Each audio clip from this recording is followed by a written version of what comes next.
Hello, friends. If you enjoy the content, I'd truly appreciate it if you hit that subscribe button. It helps a lot. Also, don't forget to leave a like and share your thoughts in the comments. Your interaction not only supports the channel's growth, but also helps these stories reach more people. Thank you all for being here. Where are you watching from? Let me know in the comments.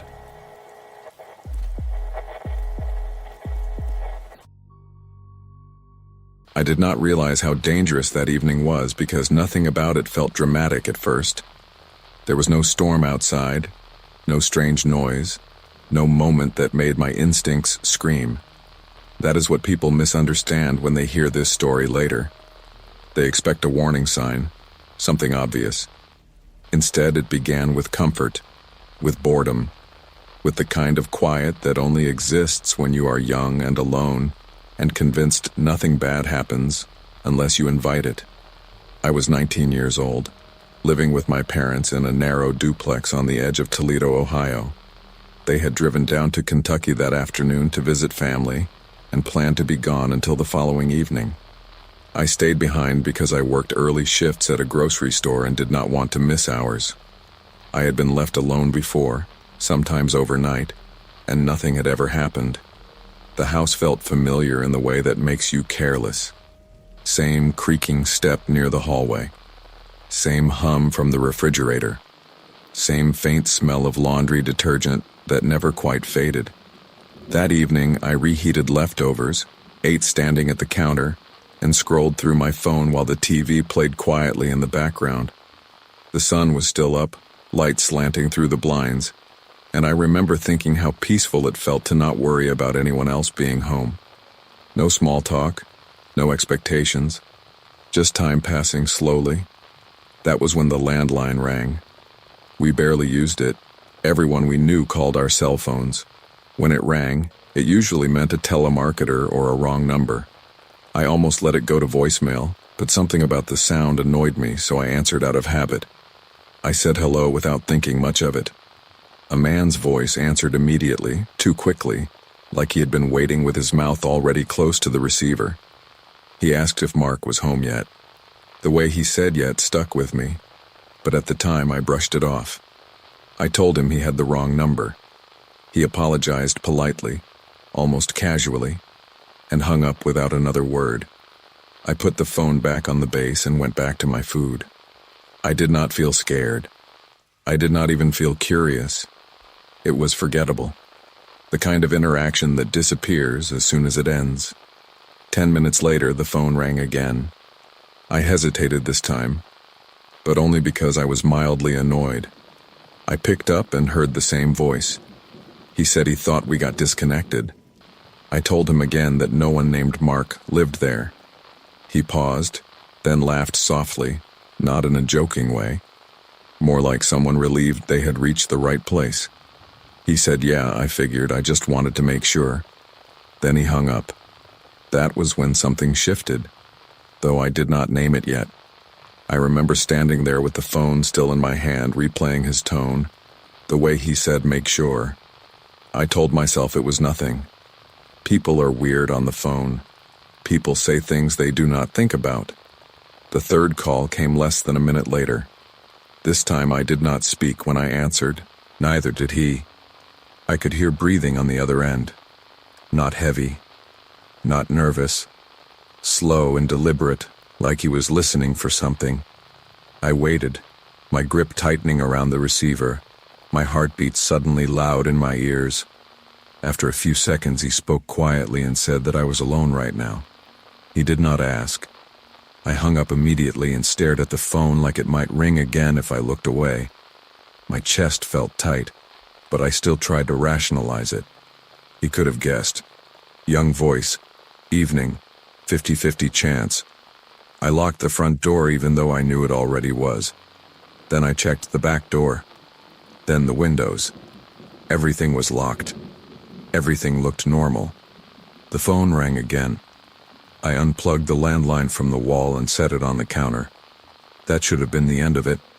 I remember feeling a small wave of relief, like I had taken control back. My cell phone vibrated almost immediately. Unknown number. I declined the call. It rang again. I declined it again. A voicemail notification popped up seconds later. I did not listen to it. Instead, I called my mom. It went straight to voicemail. I called my dad. Same thing. I texted them both asking them to call me as soon as they could. I told myself they were probably driving and did not have service. My phone buzzed again with a text message from the unknown number. It said that I unplugged too fast. My mouth went dry. I sat down on the kitchen floor because my legs suddenly felt unreliable. I told myself it was a coincidence, that it had to be, but my thoughts would not slow down enough to make that believable. Another message came in almost immediately, telling me that I forgot about the bedroom window. I felt cold all at once.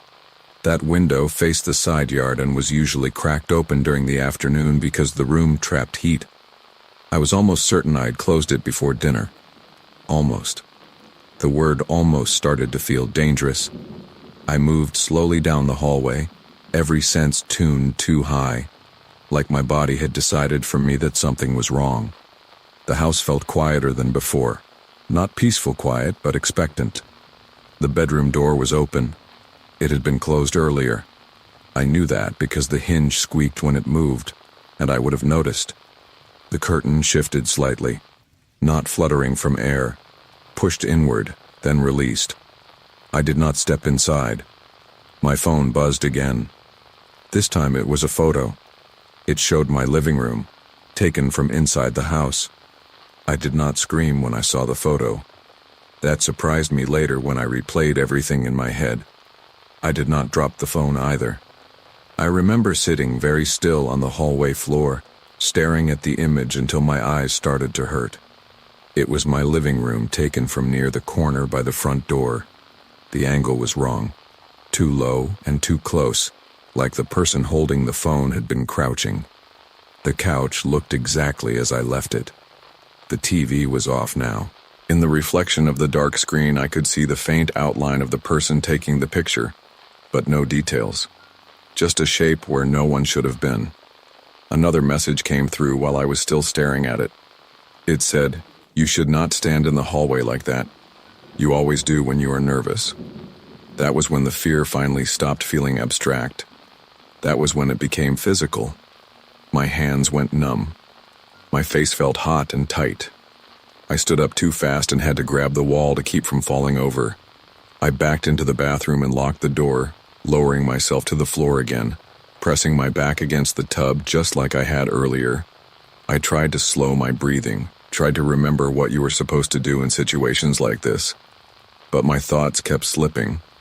All I could think about was how long he had been watching me to know where I stood when I got scared. My phone vibrated again. This time it was not a text. It was a call. The same unknown number. I let it ring until it stopped. A second later, another message appeared. It said, "I am not going to hurt you if you do what I ask." I typed back without thinking, my fingers moving faster than my fear. I asked him what he wanted. The reply came immediately. He said, "I want you to listen." The phone rang again. I answered before I could talk myself out of it. I did not say anything. I waited. He spoke softly, like he was afraid of being overheard. He said that he had been trying to reach Mark all afternoon and that this was not how he wanted this to go. He said he needed to explain something before anyone got confused.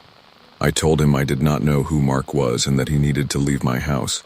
He ignored that completely and started talking about schedules, about how the house was empty during the day, about how my parents always left lights on in the front room when they traveled, about how I never locked the bathroom window because it stuck.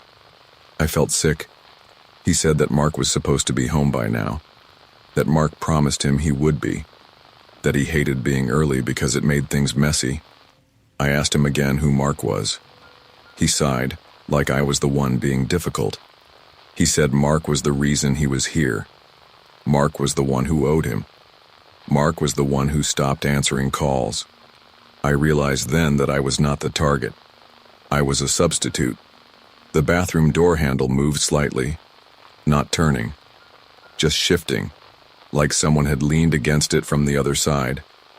I pressed my feet harder into the floor and told him to leave or I would call the police. He laughed quietly and said that would not help anyone, especially not Mark. He told me to unlock the door. I refused. The pressure on the handle increased.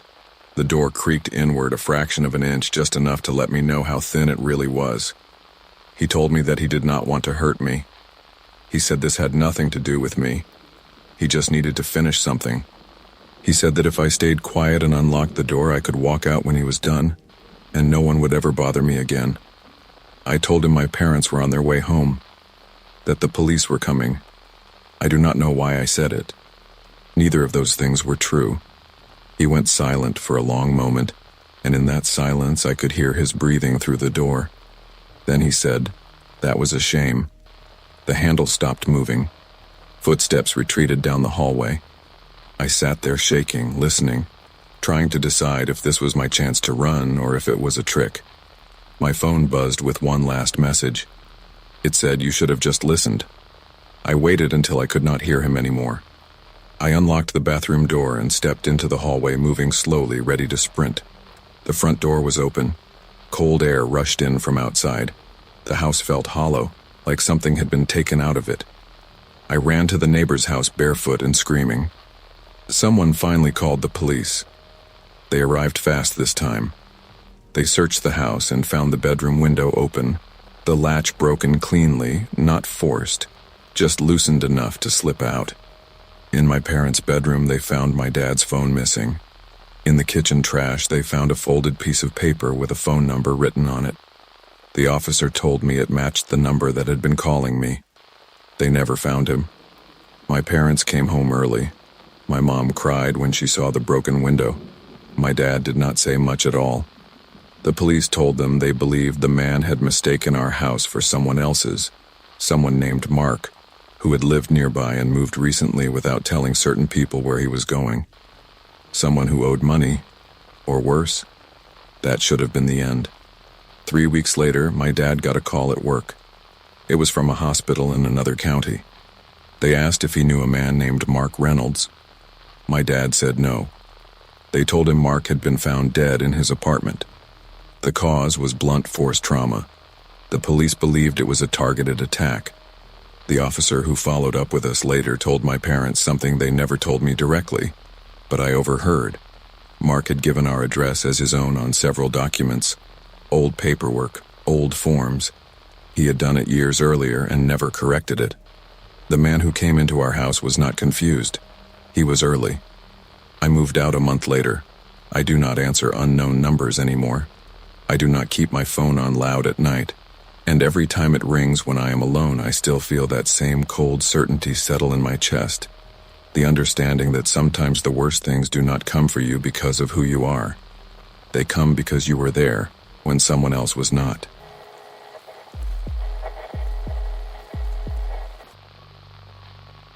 The reason I trusted him is simple, and that is what makes this so hard to talk about. He arrived at exactly the moment I needed help, and he looked like the kind of person you're supposed to feel safe around. Clean clothes, calm voice, confident posture, nothing rushed, nothing aggressive. If you asked me now to describe what danger looks like, I would still not describe him. That night I was alone in the house for what was supposed to be a quiet stretch of hours. No plans, no visitors. Just a long evening and the expectation that nothing would happen. The weather had turned bad quickly, the kind of sudden storm that makes the outside world feel farther away than usual.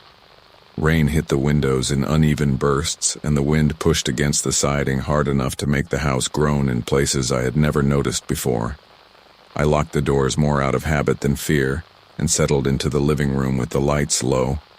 The first sound I noticed did not register as a threat. It was a dull knock, not at the front door, but somewhere lower, closer to the garage side of the house. I muted the TV and listened. The sound came again, heavier this time, followed by a scraping noise that made my shoulders tense. It sounded like something being dragged across concrete. I told myself it was the storm. Something loose outside. A trash can. A branch. I stayed on the couch longer than I should have, arguing with myself about whether I was overreacting. Then the power flickered. Not fully out, just a sharp dip that made the lights dim and come back. My phone buzzed with a weather alert at the same time. Severe storm warning, possible outages. I stood up and walked toward the hallway, already feeling exposed in a way that had nothing to do with logic. The scraping sound came again, followed by a sharper knock, this time clearly against the side door leading in from the garage. My heart started beating faster.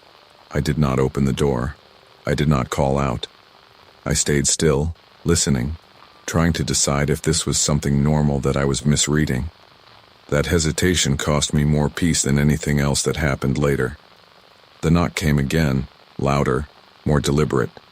A voice followed it, raised just enough to carry through the door. The man said hello, and then said something I could barely hear over the rain. I stepped closer and asked who it was without unlocking anything.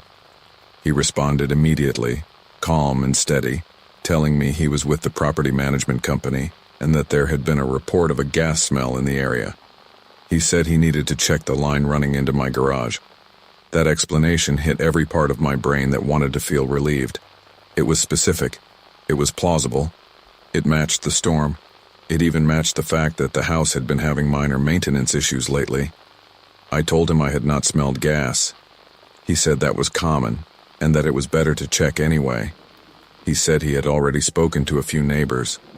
I hesitated, my hand resting on the lock when the scraping sound returned.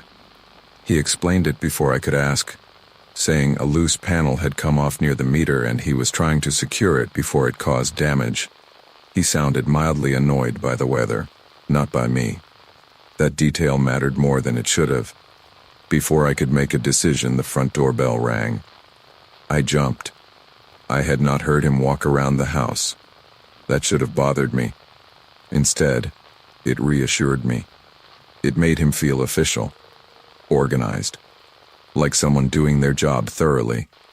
I opened the inner door but left the security chain on just enough to see him clearly. He looked exactly like his voice sounded. Middle-aged, clean-cut. A jacket with a logo that looked familiar enough that I did not question it. He smiled when he saw me. Not wide, not fake. Just enough to show patience. He apologized for the inconvenience and repeated that he just needed to check the garage area and make sure everything was safe. I let him in. The moment the door closed behind him, the house felt different. Not dangerous, not yet. Just occupied. Like the air had adjusted to include another presence. He wiped his boots on the mat without being asked. He asked me to stay inside while he checked the garage inside of the house. He spoke like someone used to giving instructions that were followed. I stayed where I was. He moved through the house with confidence, not looking around in curiosity, not hesitating at corners. He went straight to the garage door, opened it, and stepped inside. I heard metal shift and something clink against concrete. I stood in the hallway, arms crossed tightly, listening to sounds I could not place. He called out once to tell me everything looked fine so far. That should have made me relax. Instead, I felt a thin line of unease settle in my chest. I could not explain it. Nothing he had done was wrong. Everything was almost too right. When he came back inside, he told me there was no immediate danger, but that the storm had knocked something loose near the exterior line. He said he would stay until the rain slowed to make sure it did not turn into a bigger issue. He said it casually, like it was obvious that he would stay. Like leaving was not an option worth discussing. I nodded because it felt easier than pushing back. He stood near the kitchen doorway, not sitting, not pacing, just watching the rain through the window. He asked me small questions while we waited. How long I had lived there, whether anyone else was home, whether the house had ever lost power before. The questions were normal on the surface, but something about the order bothered me. The way they moved from general to specific without pause. My phone buzzed on the counter. It was a missed call from an unknown number. I did not remember putting my phone down there. I picked it up slowly, aware of him watching me without turning his head. I asked him if he had tried to call me. He smiled and said no, that he did not have my number. He said if he had, he would have just asked me directly. Another buzz followed, another missed call. The power flickered again, longer this time. The lights dimmed and did not fully recover. The house settled into a dim, uneven glow. He stepped a little closer to me then, just enough to feel intentional. He told me it might be safer if I stayed near him until the storm passed. That was when I realized something that made my stomach drop. At no point had he told me his name, and at no point had I asked. The realization about his name should have sent me running, but fear does not work like that. Fear narrows you. It convinces you that stillness is safer than motion. I smiled back at him, forcing my body to stay relaxed, even as my thoughts began racing in directions I did not want to follow. He noticed the change anyway. People like him always do. His eyes stayed on my face a second longer than before, like he was recalibrating. He asked if everything was okay. I said yes. I said I was just tired. He nodded, accepting the answer too easily, and stepped closer to the counter, placing his hand flat against it as if to steady himself. That was when I saw the small detail that broke the illusion completely. His jacket logo was peeling slightly at the edges, like it had been ironed on by hand instead of stitched. It was not official. It was a costume. My phone buzzed again. This time it was a text message from the same unknown number. It said, "You do not need to be nervous. I am already inside." I looked up at him without meaning to. He was watching me now openly, no effort to pretend otherwise. The calm expression did not change, but something behind it sharpened, like a door quietly locking. He told me I should probably put my phone down because storms make signals unreliable. He said it gently, like advice. I realized then that the break-in had never been the threat. I was. My reactions, my choices. The storm was just cover. The gas story was just a door opener. He had not forced his way in because he did not need to. I had done that part for him. He moved toward the front door and checked the lock, turning it once, twice, deliberately. He did not say why. He did not have to. When he turned back to me, he told me everything was secure now and that I was safe. The word safe felt wrong in his mouth. It felt like something being claimed, not offered. I took a small step back and pretended to steady myself against the counter. As my hand slid along the surface, my fingers brushed against the edge of my phone. I turned my body slightly, angling it away from him, and unlocked the screen without looking down. The emergency call shortcut glowed faintly. I hesitated for half a second, terrified that the sound would give me away. He noticed the movement. He asked me who I was calling. I told him my sister. I said she lived nearby and worried when storms got bad. He smiled again, but this time it did not reach his eyes. He said that was a good idea and that it was always smart to let someone know where you are. As he said it, he stepped between me and the hallway, positioning himself without touching me, without threatening me, but blocking every clear path out of the room. The emergency call connected. I did not speak. I did not need to. The dispatcher came on the line and began asking questions automatically. He heard her voice through the speaker before I could mute it. His smile vanished instantly. The shift was subtle but complete, like watching someone drop a mask they no longer needed. He moved toward me quickly then, not running, not lunging, just closing the distance with purpose. He told me to hang up. He told me I was making this complicated. He reached for the phone. The front doorbell rang. We both froze. It rang again, followed by a loud knock. A real one this time. Heavy, urgent. A voice called out from the other side, asking if anyone was home. It was a neighbor. Someone I recognized by voice.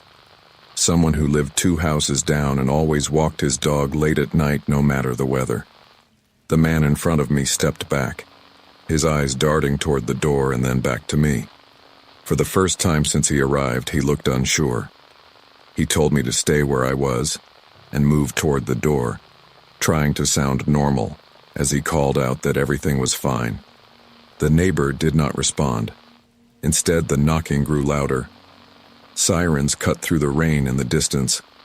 He turned on me then, anger flashing through the calm like a crack in glass. He told me I should have listened. He told me this did not have to be hard. Then he did something I did not expect. He backed away from me, unlocked the door, and stepped outside into the rain just as police cars pulled onto the street. He disappeared into the darkness between houses before anyone could stop him. The police searched the area and took my statement. They asked questions that made my hands shake again, about what he said, what he wore, how he got inside. The next day they confirmed there was no property management company assigned to my area. No gas leak reports, no service calls. The logo on his jacket did not belong to any real business. Weeks later, they told me he had done this before. Another storm. Another house. That homeowner survived, but barely. The officer did not give details. He did not need to. I moved out before the lease ended. I lost money. I lost sleep. But I kept my life. Months passed, and the house stayed quiet in a way it never had before. The kind of quiet that settles after something has passed through and left damage behind. I later learned he had been arrested in another state after trying the same thing again. Someone else opened a door. This time, neighbors noticed. That was the only difference. I think about that night more often than I want to admit. About how close everything came to breaking the wrong way. Not because I ignored warning signs, not because I was reckless or careless, but because I was polite. Because I believed that help announces itself honestly. Because I believed danger would look like danger. It never does. Now when someone knocks at my door, I do not move until I know exactly who is on the other side. I do not rely on uniforms or calm voices or explanations that make sense too quickly. And when I hear people say they would know if something felt wrong, I think about the man who wiped his boots on my mat, stood in my kitchen like he belonged there, smiled kindly and almost ruined my life by pretending to protect me from a problem he created himself.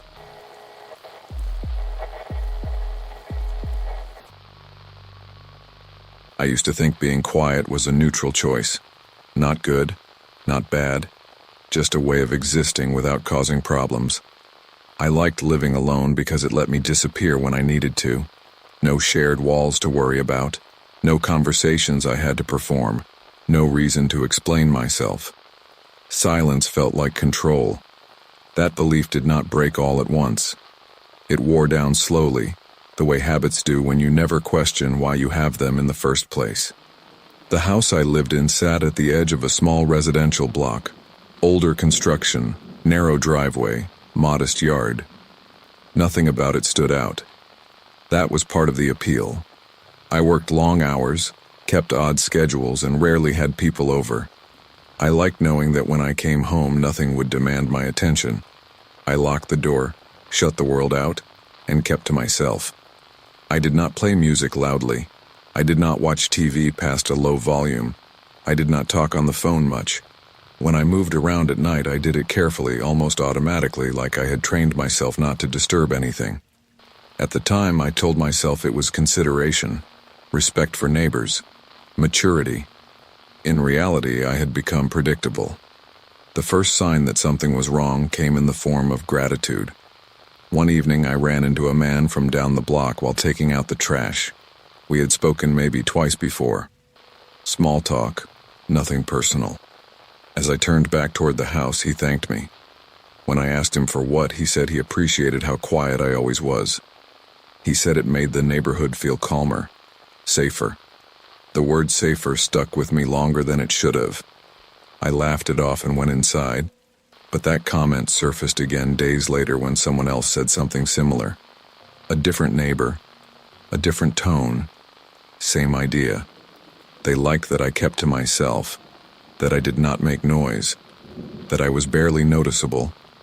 It started to feel less like a compliment and more like an observation.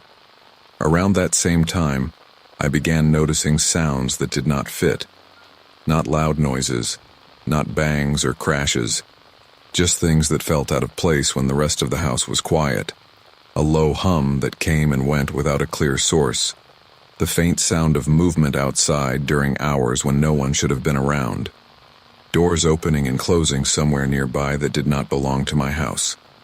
I told myself it was nothing. Houses make noise. Neighborhoods shift at night. Silence amplifies everything. Still, I paid attention. I started tracking when the sounds happened. Late nights, early mornings, always during stretches when I was home alone and doing nothing that would draw attention. The moments when the house was as quiet as it ever got. One night, I stayed up later than usual, sitting in the living room with the lights off, scrolling on my phone. I was barely moving, barely breathing. I remember realizing how easy it would be for someone outside to forget I was there at all. That thought made me uncomfortable in a way I could not explain. That was the first time I heard voices. Not clearly, not words, just muffled sound, carried through distance and structure. It came from somewhere beyond my walls, low enough that it blended into the background unless you were listening for it. I froze, my phone forgotten in my hand, focusing on the sound until it faded. The next morning, there were signs of activity nearby that did not line up with anything I had heard. A vehicle parked briefly in an unusual spot. Someone walking past my house too early, too purposeful. When I tried to connect those details, nothing fit cleanly enough to justify concern. So I stayed quiet. Over time, that choice started to feel less like preference and more like expectation. The house remained undisturbed. No one knocked on my door. No one asked questions. Nothing ever crossed directly into my space. And yet, the activity nearby seemed to orbit around it, relying on the absence of attention I provided without realizing it. The nights grew heavier. I noticed that whenever I broke my routine, something changed. On the rare occasions I played music or took a call late at night, the sounds outside stopped. The hum disappeared. The sense of movement faded. When I returned to silence, it came back. That was when the thought surfaced, unwelcome and persistent. My quiet was not accidental. It was useful. I did not know to whom. I did not know for what. But I understood then that my presence in the house was not neutral. My silence created space, cover, time. Whatever was happening nearby did not need me involved. It needed me absent without leaving, and I was very good at that.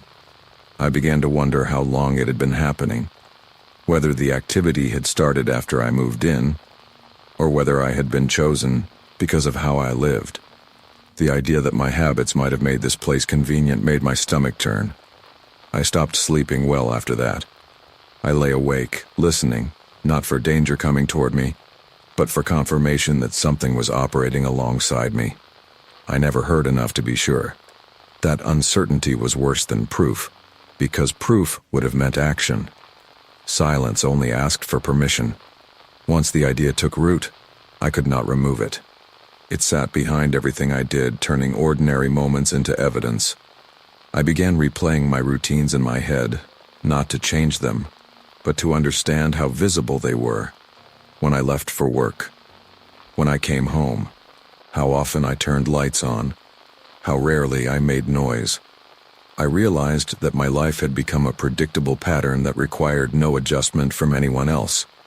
The sounds continued, but they never escalated.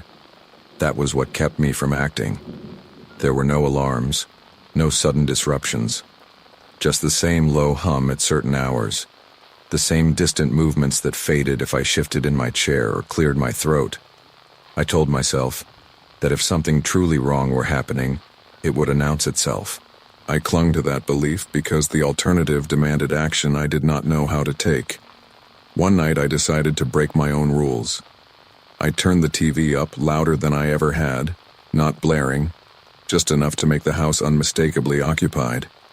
The sound carried into the hallway, into the corners I had trained myself to ignore. I waited. The hum stopped within minutes. The distant movement ceased. The block outside felt empty in a way it rarely did. I turned the volume back down. Slowly, deliberately, the sounds returned. That was when I understood this was not coincidence. Whatever was happening did not need silence everywhere. It needed silence here, in this specific house, from this specific person. I started stepping outside at odd hours, standing on the porch when I would normally stay in. I watched the street with no clear purpose, just to be seen. Cars passed. Someone walked by and nodded. The activity I had grown used to retreated, like something avoiding light. When I went back inside and resumed my quiet, it resumed too. I considered calling someone. Not the police. Not yet. I did not know what I would even say. There was no single incident to report. No description that did not make me sound paranoid. I worried that drawing attention would not stop anything. It would only make me part of it. The realization that I was already part of it was harder to accept. I began noticing changes in the neighborhood that I could not place at first. Subtle shifts. A house nearby that always seemed occupied at night but never during the day. A garage that opened briefly at the same hours I heard the hum. People who moved with purpose but never lingered. None of it crossed into my space. None of it involved me directly. That separation felt intentional. One evening, a new family moved into a house down the block. I watched from my window as they unloaded boxes, laughing, talking loudly, filling the street with sound. The nights that followed were different. The hum disappeared entirely. The distant movement stopped. The block felt normal again. I slept better than I had in weeks. It lasted 3 days. By the 4th night, the family had settled in. Their lights went out earlier. Their routines formed. The street quieted. The hum returned, slightly altered, as if adjusting to new variables. And still it oriented itself around my house. That was when the guilt began. I realized that whatever was happening did not stop when I was present. It only paused when I disrupted it. My silence was not passive. It was permissive. I had created a stable absence that something else depended on. I did not know what it was doing. I did not know who it involved. But I knew my behavior mattered. I started making noise intentionally. Small things at first. Music during the hours the hum usually appeared. Phone calls paced back and forth. Lights on in rooms I normally kept dark. Each change produced a response. The activity retreated, shifted, adapted. It never confronted me. It never warned me. It simply adjusted like a process finding a new equilibrium. The fear changed shape then. It was no longer about being watched. It was about responsibility. About how long my habits had allowed something to exist without interference. About what might have happened because no one noticed anything wrong. One night I heard something new. Not a sound from outside. Not movement. A pause. An absence where something usually was. The hum did not come back. The street stayed quiet. Too quiet. The kind of quiet that follows disruption, not peace. The next morning there were police cars a few blocks away. Not close enough to involve me. Not far enough to ignore. I watched from my porch as they came and went. No one knocked on my door. No one asked questions. Life continued. I never learned what they found. I never learned if it had anything to do with the nights I had spent listening. I moved out not long after that. I did not tell anyone why. I did not explain my urgency. I chose a place that did not suit my habits. Somewhere louder. Closer to other people. Harder to disappear in. I forced myself to be visible even when it felt wrong. Sometimes late at night I catch myself instinctively lowering my voice, standing still, creating space without meaning to. And every time I do, I feel the same cold realization settle in. Silence is never empty. It belongs to whoever is using it.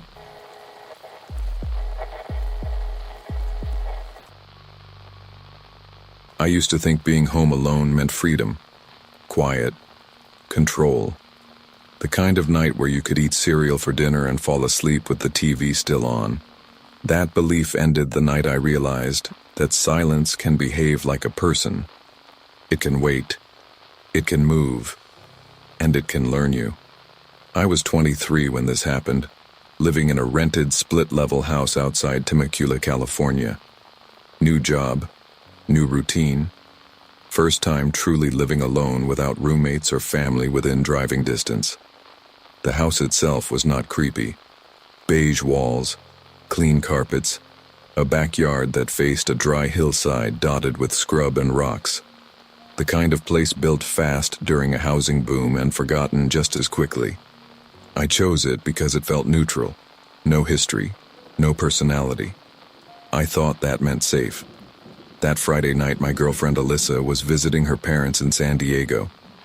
I had declined the invite because I had deadlines and honestly wanted a quiet night. I told her I would order Thai food and pass out early. She laughed and told me not to watch anything scary. I told her I was not 12 anymore. By 9:30, the house had settled into that late evening stillness where appliances cycle and the air feels heavier. I showered, changed, ate dinner on the couch with my laptop open. Sports highlights played in the background. I was relaxed, comfortable enough to forget how alone I was. Around 10:15, I heard a noise from the backyard. It was not loud. It was not sudden. It was the sound of something brushing against the sliding glass door. A slow scrape, like fabric dragged across glass. I froze without meaning to. My first thought was wind, then raccoon, then nothing. The sound stopped. I stayed still longer than I needed to, listening. When nothing else happened, I laughed at myself and muted the TV. That was when I realized the sound had not come from outside. It had come from the other side of the door. I stood up and walked closer to the glass. The backyard light was off, so all I could see was my reflection layered over darkness. I cupped my hands around my eyes and leaned in. Nothing moved. The rocks and brush sat exactly where they always did. No footprints, no shadows. I unlocked the door anyway and slid it open a few inches, immediately regretting it when the cool air rushed in. The smell hit me first. Not dirt, not plants, something sour, human, like sweat that had been sitting too long. I shut the door fast and locked it. I told myself it was the neighbor grilling, someone smoking nearby. Anything normal. I turned the TV back on louder than before and went to the kitchen to rinse my plate. That was when I noticed the back window above the sink was unlocked. I knew I had locked it. I always locked it. The latch sat crooked like it had been pushed open too hard. My chest tightened. I stood there staring at it, replaying my routine in my head. Morning coffee, window open while cooking eggs, closing it afterward, locking it. I was sure of it. I checked every window and door in the house. Front door locked, garage locked, side windows locked, bedroom window locked. Only the kitchen window was open. I closed it and twisted the latch until it clicked hard. Then I checked it again. I told myself to calm down. New house, new habits. People forget things. I went upstairs and grabbed my phone. Texted Alyssa that I felt weird being alone. She sent back a laughing emoji and told me to stop watching crime videos. I did not correct her. I did not want to sound paranoid. By 11:30, I decided to go to bed. I left the TV on downstairs because silence felt too loud now. Upstairs, my bedroom felt colder than usual. I lay down and scrolled through my phone, forcing myself to stay awake long enough for my nerves to settle. That was when I heard footsteps, not creaks, not settling. Footsteps, slow, heavy, coming from downstairs. I sat up in bed instantly. The TV was still playing. I could hear the muffled voices from a late-night show underneath the sound of someone moving across my living room floor. The steps were uneven, like someone barefoot, or someone trying to step lightly and failing. I whispered Alyssa's name out of reflex. My voice sounded small in the room. The footsteps stopped. I held my breath. My heart slammed so hard I felt it in my throat. Seconds passed. Then more movement. This time closer. The sound of weight shifting near the bottom of the stairs. I reached for my phone with shaking hands and dialed Alyssa. It rang twice before going to voicemail. I cursed silently and texted her to call me right now. I locked my bedroom door and backed away from it. The stairs creaked. Someone was coming up. I stood frozen in the middle of my room, staring at the door like it might blink. Each step was deliberate, slow. Whoever it was not rushing. They knew I was there. Or worse, they assumed I was asleep.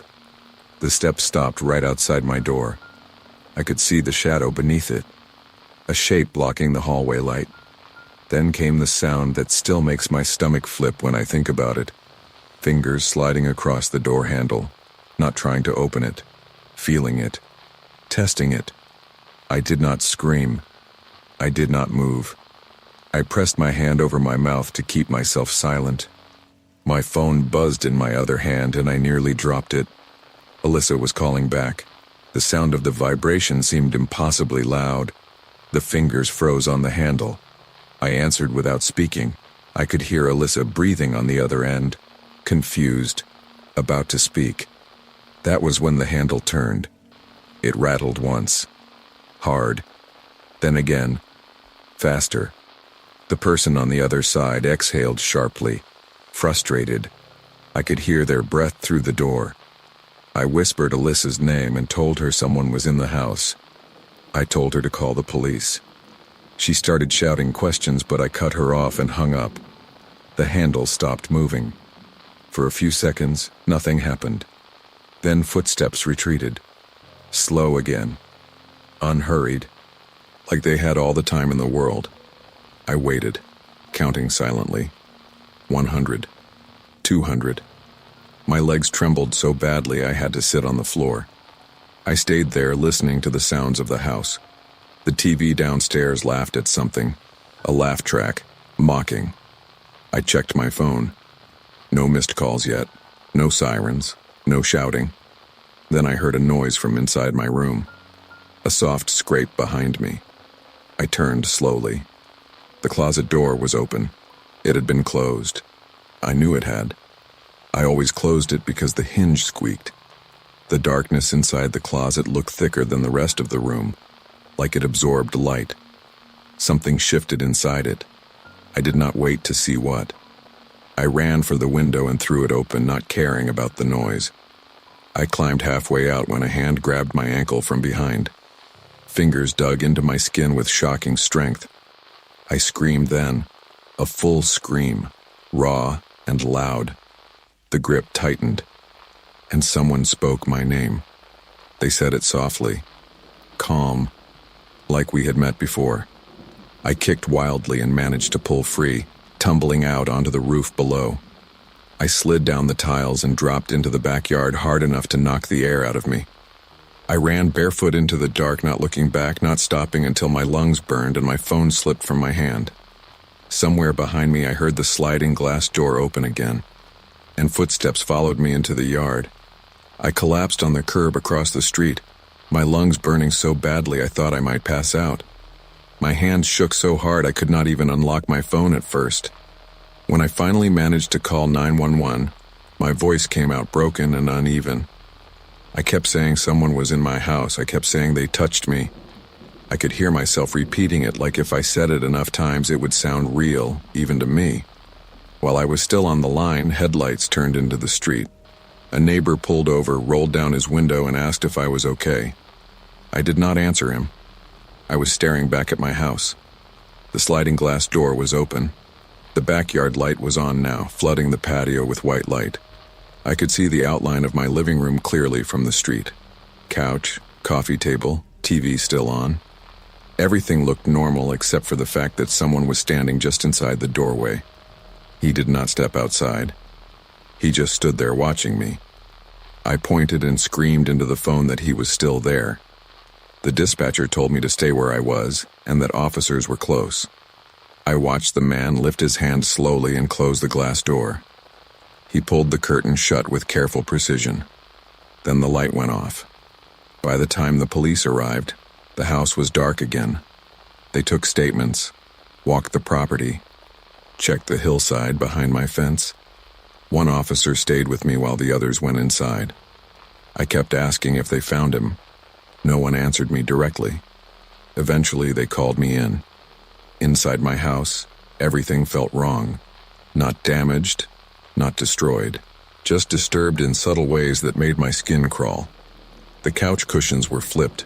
My shoes by the door were lined up neatly when I knew they never were. My laptop was open on the coffee table with my browser history visible, scrolled to the bottom. Someone had been reading. Upstairs was worse. My bedroom smelled different. Stale. Like breath and sweat that did not belong to me. The closet door was wide open now. Inside, my clothes were pushed to one side. On the floor was an impression in the carpet where someone had been standing.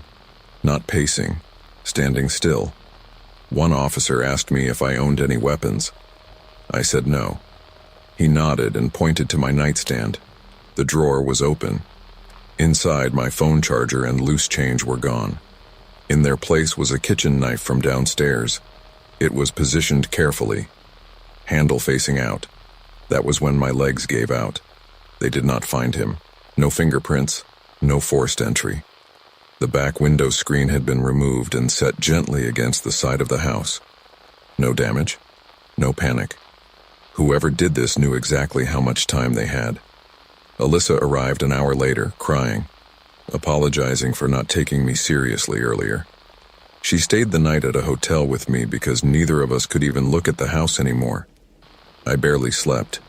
Every sound in the hallway made me jolt upright. The next morning I returned with the police to collect clothes and essentials. In daylight the house looked harmless again, which somehow made it worse, like it was pretending nothing happened. That was when I noticed the attic access panel in the hallway ceiling. It was slightly ajar. I asked the officer if they had checked it. He hesitated before saying yes. I could tell he was lying. They pulled it down together. Inside the attic were footprints in the insulation leading toward the far end of the house, right above my bedroom. There was a nest there, blankets, empty water bottles, protein bar wrappers, a small flashlight. Someone had been living above me, watching me through the vents, learning when I slept, when I showered, when I talked on the phone. The officer went quiet after that. I moved out that same day, broke the lease, lost my deposit. I did not care. I slept on friends' couches for weeks, jumping at every noise, replaying the feel of fingers around my ankle over and over. 3 months passed. I started to feel human again. Then the emails started. They came from different addresses. Always short, always calm. He never threatened me. He never needed to. One said, "I liked how you keep your lights on now." Another said, "Your new place smells cleaner." The last one came with a photo attached. It was taken at night, through my new bedroom window, from outside.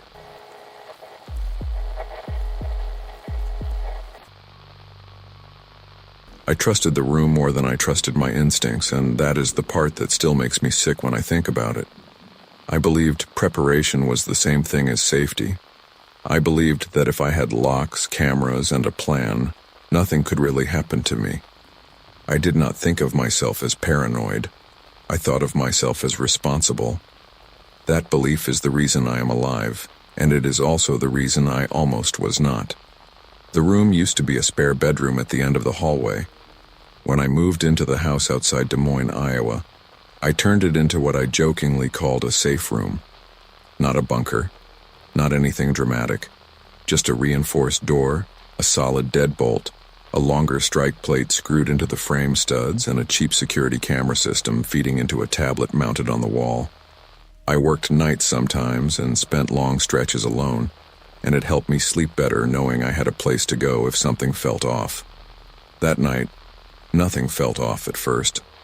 I got home late, dropped my keys in the bowl by the door, and microwaved leftovers while the TV played quietly. The house was quiet in a normal way, the kind of quiet that feels earned at the end of a long day. I remember checking the cameras out of habit before sitting down. Front door clear, back door clear, side yard empty. Garage closed. Everything exactly where it should be. I went to bed without thinking twice. I woke up because my phone vibrated on the nightstand. Not a call. A notification from the camera app. Motion detected. Side yard. I did not sit up right away. Motion alerts happened sometimes.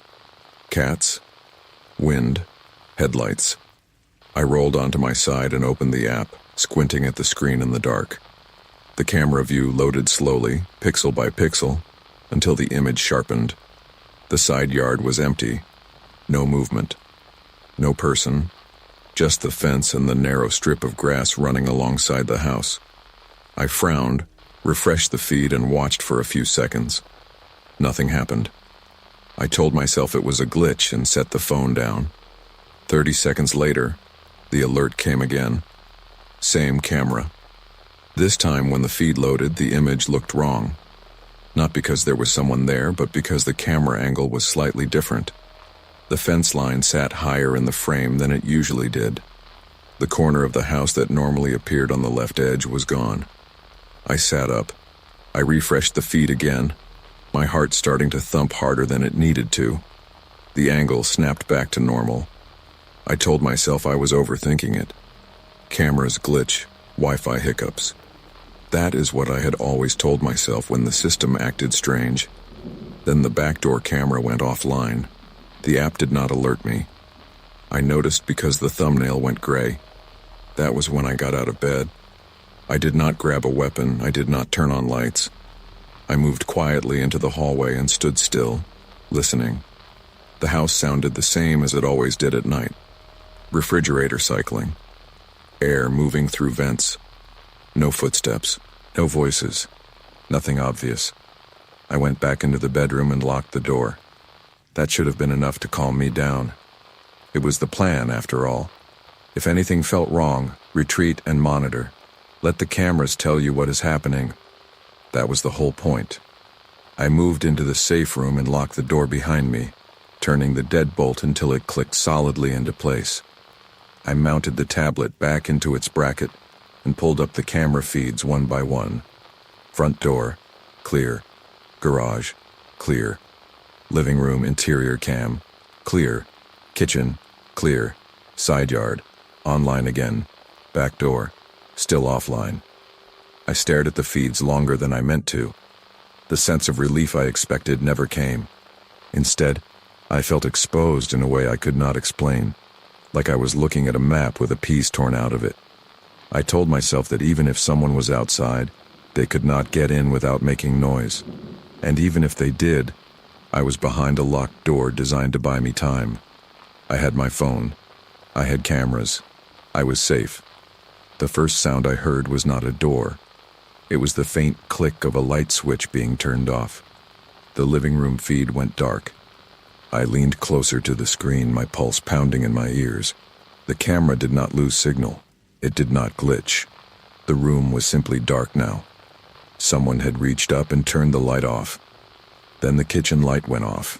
Then the hallway. Each one happened slowly, deliberately, with a pause in between, like whoever was moving through the house wanted me to notice. I sat frozen, my mind scrambling to catch up with what I was seeing. No alarm went off. No sensor tripped. Whoever it was knew exactly how to move. The tablet chimed softly. Another notification. Motion detected. Hallway.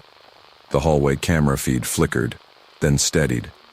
At first, I did not see anyone. Then a shadow moved across the wall, close enough that the camera could not capture the body casting it. The shadow passed, and the feed went still again. I swallowed hard and reached for my phone to call 911. That was when I heard footsteps. They were not loud, not rushed. Just the sound of weight shifting from heel to toe on carpet, moving toward the end of the hallway, toward me. I locked the deadbolt again, even though it was already locked. My hands were slick with sweat. I backed away from the door, keeping my eyes on the camera feed as the footsteps stopped just outside the room. Nothing happened for a long moment. Then the tablet vibrated in its mount. The safe room camera went offline. The one camera I had never checked because I assumed it was unnecessary. The one mounted in the corner of the room with me. The moment the safe room camera went offline, I understood something that I had been refusing to accept all night. I had not designed this room to protect myself from someone like him. I had designed it to make myself feel prepared. Those are not the same thing. The deadbolt was still locked. The reinforced frame was still intact. None of that mattered anymore, because the only advantage I thought I had was awareness, and that was gone. I stood there in the middle of the room, listening. Without the camera feed, the room felt smaller, tighter, like the walls had shifted inward.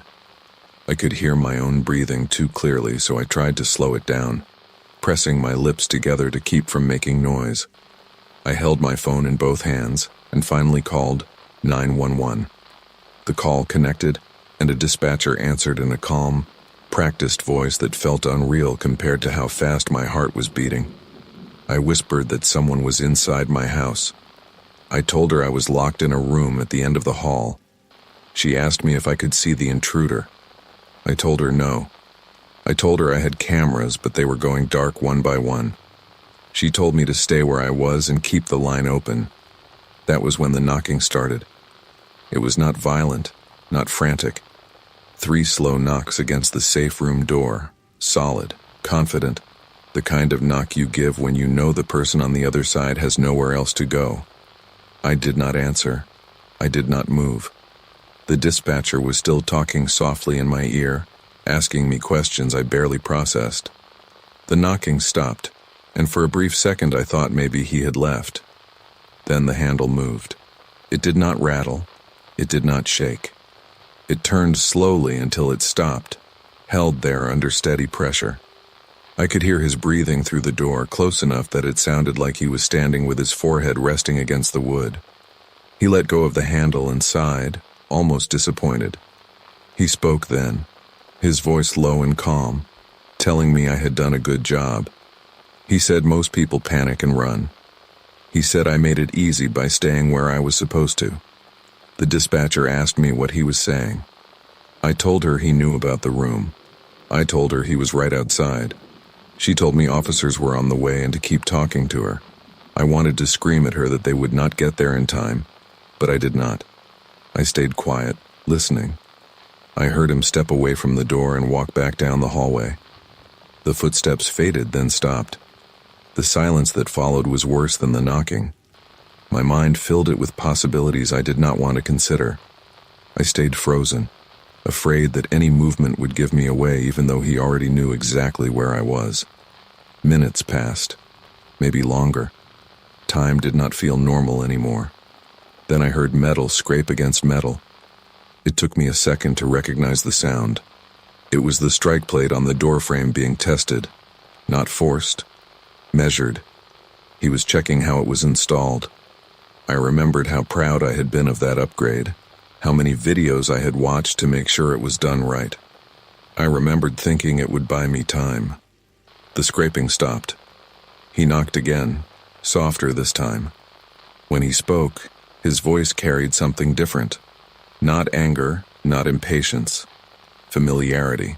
He told me he had known about the room before I ever used it. He told me the previous owner talked too much. He told me he had watched me test the locks through the front window weeks ago. He said he liked that I believed in preparation. He said it made me predictable. I felt something inside me break then, not loudly, not dramatically. Just a quiet collapse of certainty. I realized this was not a random break-in. This was not bad luck. This was the end of a process that had started long before that night. The dispatcher told me officers were pulling onto my street. He laughed softly when I told him that. He stepped back from the door and said that was fine. He said he did not need to rush anymore. I heard him walk away again, slower this time, like he was giving me time to think. I stayed on the phone, whispering, begging the dispatcher to stay with me, my eyes locked on the door handle. Then I heard the sound that finally broke me. The deadbolt turned. Not from my side. It did not snap or break. It turned smoothly, deliberately, as if someone on the other side had a key. and all the patience in the world. I remember thinking that I must be imagining it, that stress was distorting the sound, but then the lock clicked open and the handle began to turn.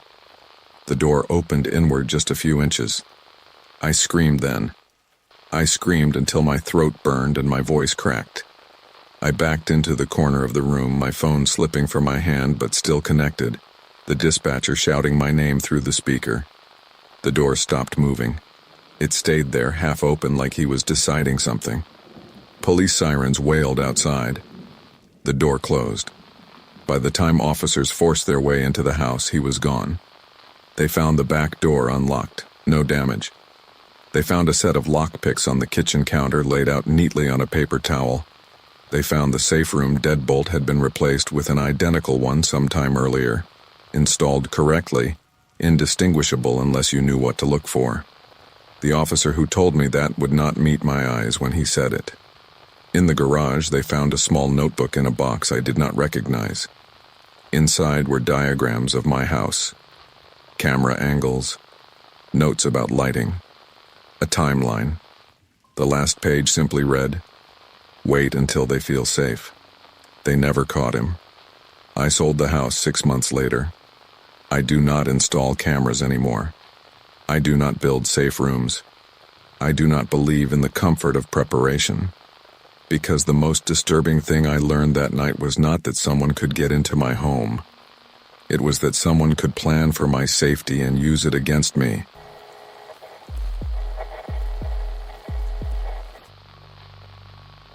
I did not notice it because nothing announced itself. There was no moment where fear arrived all at once. No single sound or image that told me something was wrong. If there had been, I might have reacted differently. I might have trusted my instincts. Instead, it crept in quietly, disguised as coincidence, and by the time I understood what was happening, it already felt normal. I was alone in the house that afternoon, the kind of alone that stretches time.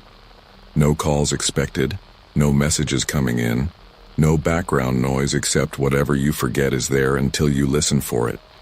I had been moving between rooms without purpose, talking to myself the way people do when they think they are unobserved, not rehearsing anything important, just filling the space with sound, complaints about work, passing thoughts, half sentences that never needed an answer. The house itself felt neutral. That mattered to me then. It was an older place but well kept, with thick walls and narrow hallways that made everything feel contained. Sound didn't travel the way it did in newer builds. That was something I had noticed early on and liked. It made the house feel private, sealed. When I finished talking, I caught myself mid-sentence, laughed quietly and shook my head. I remember thinking how strange it must look to anyone watching, which felt funny at the time because no one was. An hour later, I took the trash outside. The sun was lower than I expected, casting long shadows across the driveway. As I came back toward the house, my neighbor from a few doors down was standing in his yard, watering the grass. We were not close. We had exchanged names once and nothing more. As I passed him, he spoke without turning his head. He repeated something I had said earlier. Not paraphrased, not summarized. The exact wording. Same rhythm. Same pause in the middle where I had hesitated before finishing the sentence. I stopped walking. He kept watering like nothing had happened. When I asked him what he meant, he shrugged and said he thought he heard me talking earlier and figured I was venting. He said it casually, like overhearing me inside my own house was expected, like he hadn't just crossed a line I didn't know how to name yet. I went inside and closed the door behind me, suddenly aware of how quiet the house was. I stood there listening, waiting for something else to happen. Nothing did. The refrigerator hummed.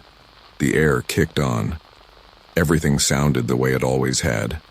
I told myself sound must travel more than I realized. Over the next few days, I forgot about it often enough to function.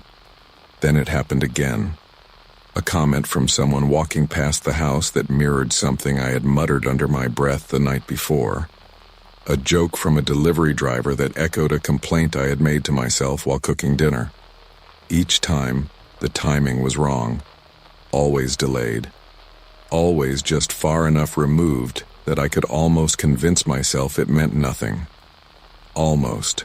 I began noticing patterns. The comments never came from the same person twice. They never sounded intentional. No one ever looked uncomfortable or guilty.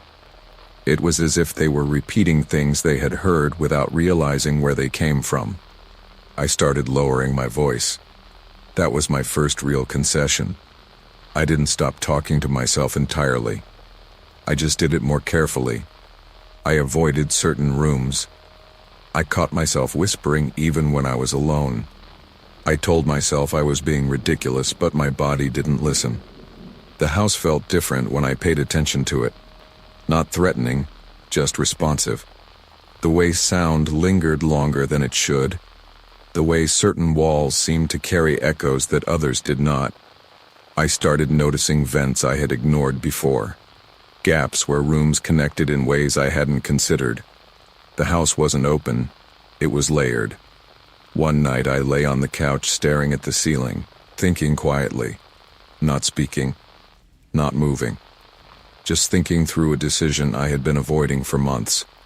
A few minutes later, my phone buzzed with a message from someone I barely knew. The message touched the same subject I had been thinking about. Not directly, not explicitly. Just enough to make my chest tighten. I locked the phone and placed it face down. That was the first time I felt watched without seeing anything. I walked through the house that night, not checking doors or windows, but listening. I pressed my ear against walls, against vents, against the floor in the hallway. The house responded with nothing. No sound, no confirmation. The silence felt intentional, like something was holding still. I slept poorly after that. I woke multiple times, convinced I had heard something just beyond the edge of awareness. A faint movement that stopped when I focused on it. A sound that felt like it had shape but no source. By morning, exhaustion had blurred the edges of fear enough that I could convince myself I was imagining things. The next day, I decided to test it. I stood alone in the kitchen and said a sentence out loud. Something specific enough to stand out. Something I would never say casually. I repeated it once, then stopped. I waited. Nothing happened. Hours passed. The house stayed quiet. I felt foolish again, relieved enough to almost forget why I was testing anything at all. That evening, when I stepped outside to check the mail, a woman across the street smiled at me and repeated the sentence almost word for word. She laughed afterward, like it was a random thought that had popped into her head. I did not respond. I went back inside, locked the door, and stood there longer than necessary. I walked through the house slowly, tracing paths with my eyes, not looking for a person, looking for how sound could move, how it could escape without me noticing. That was when the most unsettling thought surfaced. Whatever was hearing me was not surprised anymore. It was familiar. After that night, I stopped believing in coincidence entirely. Not all at once. Not in a dramatic way. It faded quietly, the way trust fades when it has been disappointed too many times. I still went to work. I still spoke to people. I still laughed at the right moments. But inside the house, I behaved like someone being observed without permission. I became aware of my own movements in a way that felt unnatural. The sound of my footsteps, the way a chair scraped against the floor, the subtle noise of fabric shifting when I sat down. I found myself freezing mid-action, listening for an echo that never came. The house never answered me directly. It did not need to. The proof always arrived later, carried by someone else's mouth. I started keeping mental notes. Not written ones. I was afraid to write anything down. I tracked what I thought, where I thought it, how long it took before something adjacent appeared in the outside world. Sometimes it was hours, sometimes days. Once it was almost immediate. I was standing in the bathroom staring at myself in the mirror, thinking about something I had never said out loud to anyone. Not a complaint, Not a fear. A memory.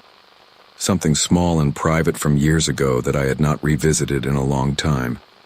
I remember thinking how strange it was that it had surfaced at all. Later that same day, a stranger in line behind me at a coffee shop mentioned it. Not directly, not in detail, just enough. A reference that made my hands go cold around the cup. I turned and looked at him, expecting a reaction, some sign that he knew what he had done. He looked confused by my stare, then embarrassed, like he thought he had said something awkward by accident. I walked out without my coffee. That was when I understood the scale of it. This was not about sound traveling through walls. It was not about thin construction or vents or old architecture. Whatever was happening did not care whether I spoke or stayed silent. The house had learned me well enough to carry more than my voice. I stopped sleeping in my bedroom. Something about that room felt too exposed. The walls were thinner there, the vents closer. I moved to the living room, then eventually to the floor of the hallway, because it felt like the center of the house, harder to listen to from any one place. I know how that sounds now. At the time, it felt logical.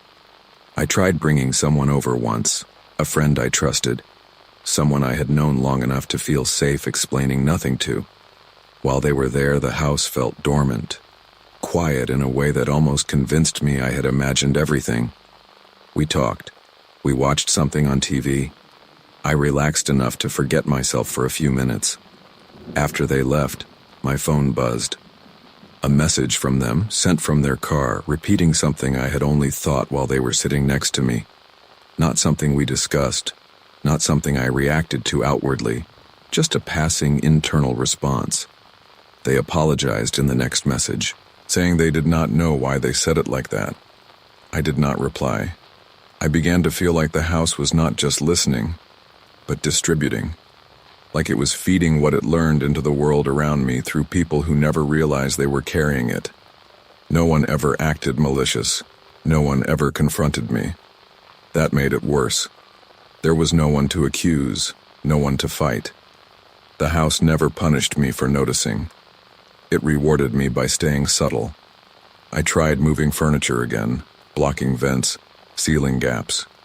Each change made the house feel tighter, more efficient. The sounds inside the walls changed slightly, adapting to the new paths. I realized then that I was not disrupting anything. I was refining it. The breaking point came one night when I heard myself speaking from somewhere I was not. I was sitting in the dark, not moving, not thinking clearly enough to form words, when I heard my own voice come from the far end of the hallway. Quiet, flattened, like a recording played through insulation. It was something I had said weeks earlier, repeated with perfect accuracy. Not to scare me, not to threaten me, just replayed, as if to confirm ownership. I did not respond. I did not cry.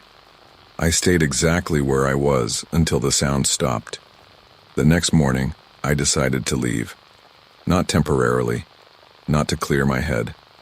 I packed only what I needed. Clothes, documents, things that did not feel contaminated by memory. I did not speak while I packed. I did not think clearly either. I moved on instinct, like any awareness might register as participation.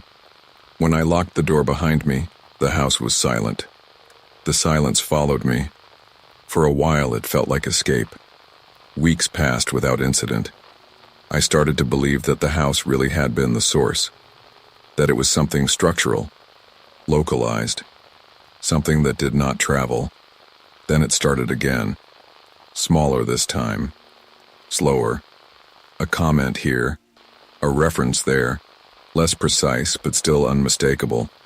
The world around me felt slightly out of sync with my inner life, like it was always half a step ahead. That was when I realized the house had never needed me to stay. It had learned enough. Now I live carefully, not quietly, carefully. I do not assume privacy exists the way I used to. I do not talk to myself. I do not linger in thought. I keep my inner life shallow because depth feels unsafe. The most disturbing part is not that someone listened, It is that listening changed something fundamental about how I exist, and it never went back.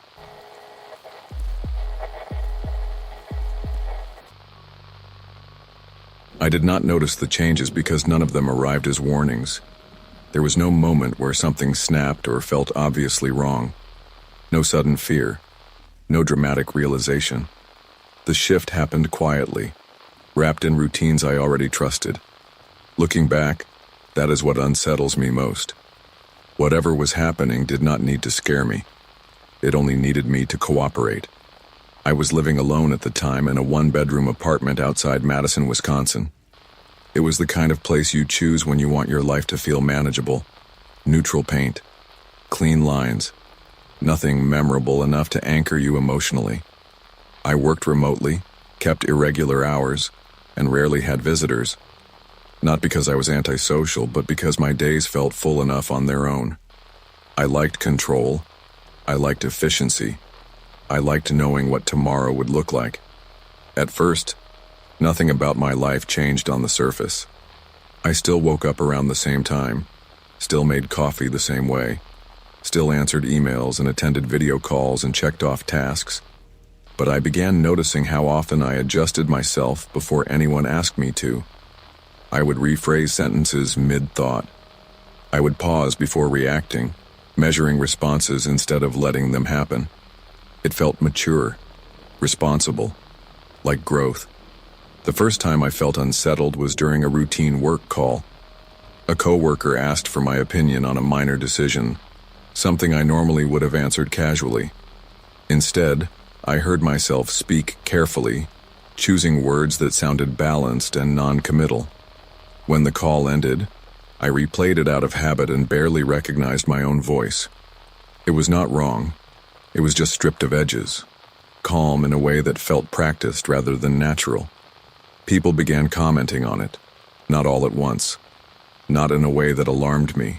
Someone said I seemed more grounded lately. Another said I sounded confident. My manager mentioned that I handled pressure well. None of this felt bad. In fact, it felt like confirmation that whatever I was doing was working. I did not question it because the feedback aligned with what I wanted to believe about myself. At home, the changes were more subtle. I stopped playing music while cooking, stopped leaving the television on for background noise. Silence became the default, not because I sought it, but because it felt efficient, clean. I noticed that when I did turn something on, I found myself lowering the volume almost immediately, like my body preferred restraint. I also began sitting differently, choosing the same spot on the couch every night, eating meals at the same time without thinking about it. The predictability soothed me. It felt like my life was tightening into something orderly. One evening, I realized I had not spoken out loud all day. The realization did not frighten me at first. It felt like an observation, not a problem. I tested my voice by saying my name quietly, just to hear it. The sound felt strange in the room, like it did not belong there. That bothered me more than the silence itself. After that, I started paying attention. I noticed how often my thoughts aligned with suggestions I had recently encountered. Advice articles, productivity videos, casual comments from coworkers. None of it was extreme. None of it was persuasive on its own. But together, they formed a narrow path that felt increasingly difficult to step off of. I was not being told what to do. I was being nudged toward what felt reasonable. The strangest part was how good it felt to comply. Whenever I adjusted my behavior in line with these suggestions, things got easier. Conversations ended faster. Workdays felt smoother. Fewer decisions meant less friction. It felt like optimization, not loss. I told myself this was adulthood. This was maturity. This was learning how to exist without unnecessary noise. Still, something felt off. I started catching myself rehearsing conversations that had not happened yet, anticipating reactions, editing responses before they were needed. It was not anxiety, it was calculation. And the more I did it, the less spontaneous I became. That scared me, but not enough to stop. One night, unable to sleep, I stood in the kitchen and turned on every light. The apartment felt exposed, almost uncomfortable. I spoke out loud, narrating what I was doing like a test. The sound of my voice echoed in a way that made my skin prickle. It felt like breaking a rule I had not agreed to. The next morning, I woke up with a strong urge to restore order. I turned the lights back off. I lowered my voice on calls. I returned to familiar patterns with relief. The discomfort faded almost immediately. That was when I realized the urge had not come from logic. It had come from somewhere deeper, somewhere I did not fully recognize as my own. I began to wonder when that line had been crossed, whether the changes had started after I moved in, or whether I had been chosen because of how I lived. The idea that my habits might have made me easier to shape made my stomach turn. I stopped sleeping well after that, not because I was afraid of something entering my apartment, but because I was afraid of what was already influencing me. I lay awake listening, not for footsteps or voices, but for confirmation that something was operating alongside me. I never heard enough to be sure. That uncertainty was worse than proof. Proof would have demanded action. Silence only asked for permission. Once the idea took root, I could not remove it. It sat behind everything I did, turning ordinary moments into evidence. I replayed my routines in my head, not to change them, but to understand how visible they were.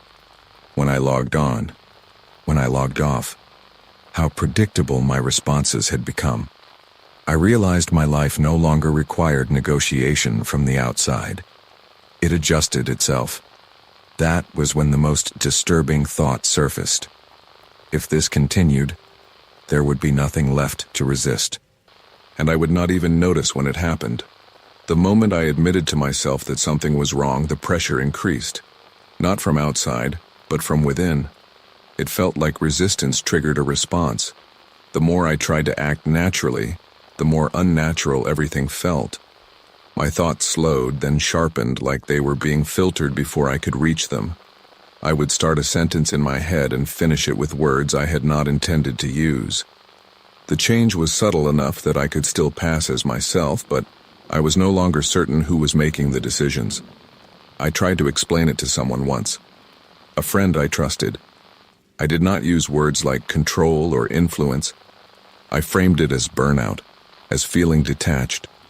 She listened, nodded, offered reasonable advice. Sleep more, reduce screen time, take breaks. The suggestion sounded familiar in a way that made my stomach tighten. I thanked her and ended the call early. When I set my phone down, I realized I had angled the conversation to avoid concern. I had edited myself to remain unremarkable. That terrified me. That night I made a list. Not goals, not habits, memories. I wrote down things I knew I used to do without thinking. Songs I loved before they felt inefficient. Foods I craved when I was stressed. The way I laughed when something genuinely surprised me. The list felt fragile, like it might disappear if I stopped looking at it.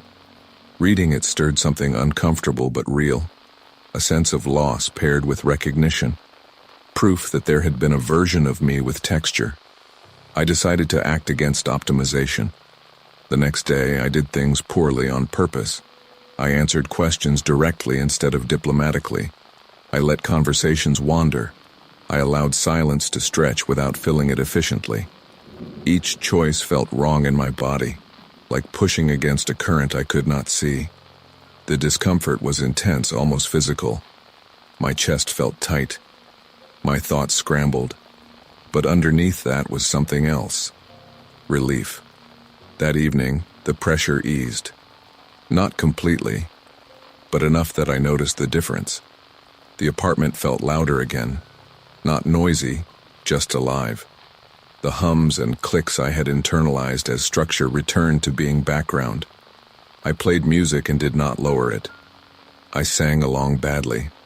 I laughed at something stupid and felt the sound leave my chest without being evaluated first. I slept deeply for the first time in weeks. The following days were harder. Resistance was not a single act. It was maintenance. Every time I slipped back into old patterns, the pull returned. I realized then that whatever had been shaping me was not a person in my apartment. It was not a voice. It was not even intentional in the way I had feared. It was cumulative. Systems, feedback loops, reinforcement without oversight. 1,000 small suggestions aligning too cleanly. I was not being targeted. I was being optimized. Understanding that changed everything. It meant the solution was not escape. It was friction. I reintroduced chaos on purpose. I rearranged my schedule weekly. I spoke to strangers. I changed how I consumed information, limiting repetition, diversifying sources, interrupting patterns before they could settle. I turned off features designed to anticipate my needs. I chose inconvenience when it preserved agency. Slowly, the grip loosened. The most important step came when I moved. Not because the apartment was dangerous, but because it had become an extension of a version of me I no longer wanted to maintain. I chose a place that did not suit my preferences.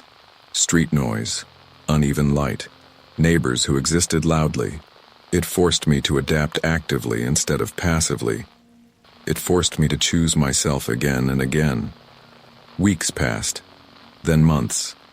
The voice I heard in recording sounded like mine again. My laugh surprised me when it happened. Decisions took longer, but they felt owned. I still felt the pull sometimes, especially when things got quiet, especially when efficiency promised relief. But now I recognized it for what it was. Not evil, just indifferent. I did not disappear. I did not wake up one day as someone easier to manage or quieter to deal with. I stayed difficult in small ways. I stayed imperfect. I stayed slower than whatever was trying to hurry me along. And that choice, repeated enough times, kept me intact. I still think about how close it came to happening without me noticing. Not because I was weak, not because I was careless, but because the world rewards people who smooth themselves down until nothing catches, until nothing resists, until nothing interrupts the flow. Now, when things feel too easy, I pause. When silence feels like correction instead of rest, I break it. When comfort starts asking me to simplify myself, I push back. I let conversations wander. I let decisions take longer. I let friction exist where it needs to. Because I learned something I cannot unlearn. Sometimes the most dangerous thing you can lose is not your safety. It is yourself.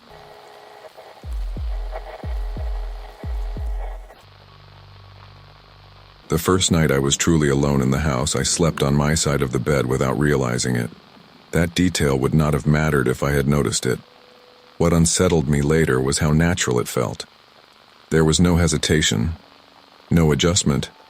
My body went exactly where it always had, leaving the other side untouched, as if someone might still need it. The divorce had been final for 3 months, paperwork done, keys exchanged, his name removed from everything that could be removed. Friends kept telling me I would feel relief once I had the house to myself. Quiet, space, freedom. I told them I already did. That was not entirely true. I lived alone now in a single-story house outside Des Moines, Iowa. Same house we had shared. I kept it because it was easier than starting over somewhere unfamiliar. The rooms were clean, neutral, rearranged just enough to feel different without being strange. I told myself familiarity was comforting. The first rule I noticed was noise. I lowered the television volume without thinking about it. Not because it was loud, but because it felt correct. When a commercial came on, I muted it automatically. When I cooked, I avoided clanging dishes together. The house was empty, but my body behaved as if it was not. I did not question it at first. Habits take time to fade. That is what I told myself. Then I realized I was still eating dinner at exactly 7. I had not planned to. I was not hungry at 6:45. But by 7, I was at the table, fork in hand, posture straight, back off the chair. the same posture he used to correct when I slouched. I noticed my shoulders tense when I leaned too far back, even though there was no one to see it. That night, I washed the dishes immediately after eating. No soaking, no waiting. I dried them and put them away before sitting down. My chest felt tight until the counter was clear. Only then did I relax. I stood there afterward, hands resting on the sink, staring at the empty kitchen, trying to understand why relief had come only after compliance. The next morning, I avoided the hallway closet. I could not tell you why. There was nothing inside it I needed. But when I passed it, my steps slowed. My breath shortened. The door stayed closed. That had been one of his rules. Doors closed. Always. Open doors meant disorder. I realized I was still living by rules that no longer existed. The unsettling part was not that I remembered them. It was that my body enforced them without my permission. As days passed, I started noticing how many parts of the house I navigated carefully. The living room chair near the window that squeaked when you shifted your weight. The bathroom light that took too long to turn off. The cabinet that slammed if you did not guide it shut. I avoided all of them instinctively, like landmines mapped into my muscle memory. I spoke more quietly when I was alone, not whispering, just restrained. Like volume itself could cause consequences. When I laughed at something on my phone, the sound startled me enough that I glanced toward the hallway, heart racing, before remembering there was no one there to hear it. I told myself this was normal. Recovery is not instant. People adjust at their own pace. Still, the house did not feel empty. Not haunted. Not watched. Occupied. The thermostat stayed where he liked it. I would adjust it out of habit and then change it back minutes later, unable to tolerate the difference. The couch cushions were arranged the way he preferred. When I tried to rearrange them, something in my chest tightened until I fixed it. One evening, I moved a framed photo from the shelf. Not of us, just a landscape we had bought together. The moment I set it down in a different spot, my stomach dropped. I felt exposed, like I had done something wrong. I put it back where it had been, and stood there waiting for a reaction that never came. That was when I understood something that made my hands shake. I was not afraid of him coming back. I was afraid of what would happen if I stopped behaving as if he might. The realization settled slowly, heavily. He had not left instructions behind. He had not hidden cameras or trackers. He had done something more efficient than that. He had trained me to anticipate correction, to maintain order without being asked, to keep the house ready. For him, the most disturbing part was how well it worked. I began to test it in small ways, leaving a drawer open, turning the television up louder than usual, sitting in the chair that squeaked. Each act sent a surge of panic through me that had nowhere to go. There was no one to appease, no voice to respond to, just the echo of expectation pressing inward. The house stayed silent, and I stayed obedient. That night, lying alone in bed, I realized the truth I had been avoiding. He never needed to come back. He already lived here. The next morning I woke up before my alarm and lay still, listening. Not for footsteps, not for voices, for expectation. It sat in the room with me, heavy and familiar like a weight that settled onto my chest the moment my eyes opened. I stared at the ceiling and waited for the sense of permission that used to come with movement. It never arrived. I got out of bed anyway, slow and careful, already bracing for a reaction that did not exist. In the bathroom, I brushed my teeth quietly. I did not turn the faucet all the way on. I did not let the cabinet mirror close on its own. I caught myself mid-habit and froze, toothbrush hanging in my mouth, foam dripping into the sink. I tried to force myself to make noise. I knocked the cabinet door closed on purpose. The sound cracked through the house, sharp and wrong. My heart slammed so hard I had to grip the counter to steady myself. Nothing happened. The silence afterward felt worse than if something had. I went to work late that day because I stood in the kitchen for nearly an hour arguing with myself about breakfast, not what to eat, whether I was allowed to eat yet. Hunger was secondary to timing. The clock mattered. 7 had always mattered. I ate at 7 even though my stomach felt tight and unwelcoming. Halfway through the meal, nausea rose and I pushed the plate away, ashamed for reasons I could not explain. As the days passed, I stopped testing the house. Resistance cost too much. The panic was immediate and punishing, like touching a hot surface and pretending it did not burn.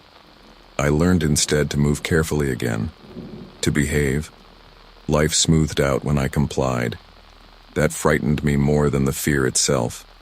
Friends noticed changes. They said I seemed distracted, tired, distant. One asked if I regretted keeping the house. I said no too quickly. The house was not the problem. I was. At night, I stayed in the bedroom longer than necessary. I avoided the living room after dark. That had always been his rule. Even when I told myself it did not matter anymore, my feet refused to carry me there. When I tried, my chest tightened until breathing felt like work. I turned back without making it halfway.